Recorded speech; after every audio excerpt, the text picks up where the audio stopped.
दोस्तों, हमारी पृथ्वी अपने शुरुआती दिनों में ऐसी नहीं थी जैसे इसे हम आज देख पा रहे हैं। उस समय हर जगह धरती पर ज्वालामुखी मौजूद थे, जिनमें हर समय गर्म लावा धधकता रहता था। लेकिन फिर बारिश हुई और धीरे धीरे ये लावा ठंडा हुआ, जिसकी वजह से पृथ्वी पर जीवन की उत्पत्ति हुई।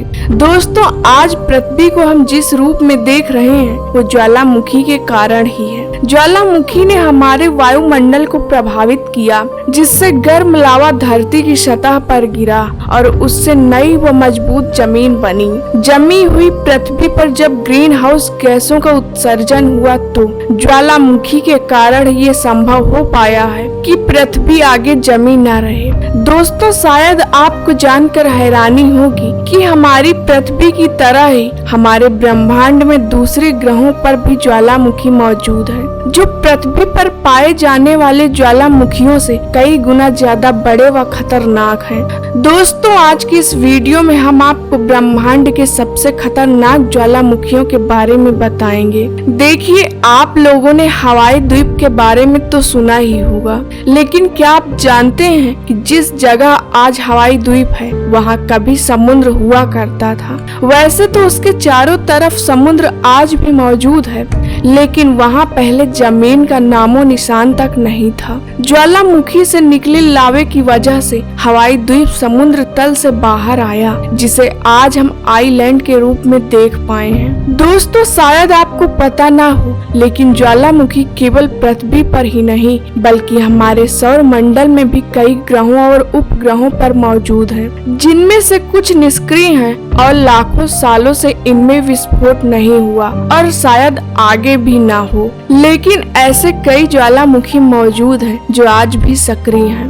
Venus planet. दोस्तों, अंतरिक्ष में शुक्र को सबसे रहस्यमयी ग्रह माना जाता है। ये घने बादलों से घिरा है जो कभी नहीं डूबते हैं, इसीलिए इसकी सतह को सीधे देख पाना कठिन है। दोस्तों, हम सभी जानते हैं कि शुक्र बेहद गर्म है। यहाँ वातावरण का दबाव भी बहुत ज्यादा है और इस ग्रह में ज्वालामुखी के सक्रिय होने के सबूत मिले हैं, क्योंकि शुक्र ग्रह पर ऐसी कई आकृतियां नजर आई हैं जो ज्वालामुखी की तरह लगती हैं। इस ग्रह पर सबसे लंबी आकृति माउंट मॉन्स ज्वालामुखी की है, जो सतह से करीब 8 किलोमीटर ऊपर नजर आती है। इसके अलावा यहाँ मौजूद इंडुमान मॉल्स वोल्केनो अपने आसपास के क्षेत्र से काफी ज्यादा गर्म है। ऐसा पता चलता है कि यहाँ पिघला हुआ मैग्मा मौजूद है। दूसरा, मार्स प्लेनेट। दोस्तों, मंगल ग्रह पर एक समय में पानी मौजूद था और ऐसा माना जाता है कि किसी तरह का जीवन भी था, लेकिन आज वहाँ पानी जम चुका है, जिससे वहाँ जीवन होने के कोई सबूत मिल नहीं पाए हैं। लेकिन इस ग्रह पर भी कभी ज्वालामुखी सक्रिय थे।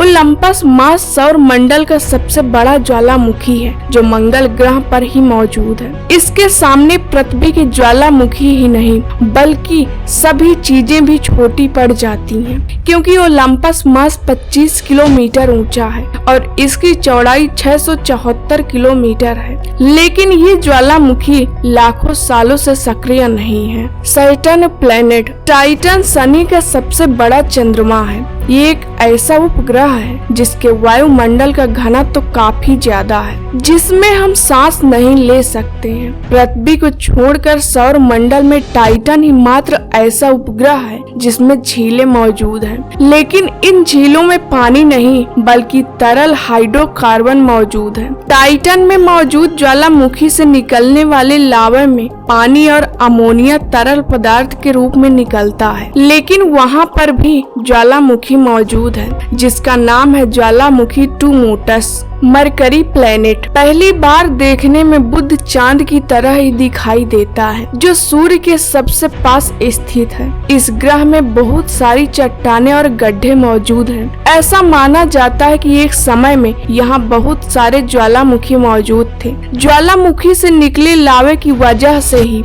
यहाँ मैदान बना। इसकी सतह में दरारें पाई जाती हैं, जो बताती हैं कि इसकी सतह टूटकर फिर से दोबारा इस शक्ल में आई है। जब इस ग्रह का आंतरिक हिस्सा ठंडा हुआ तो ये ज्वालामुखी निष्क्रिय हो गए थे। मून। दोस्तों, बुध की तरह ही हमारा चांद भी एक समय में ज्वालामुखी के तौर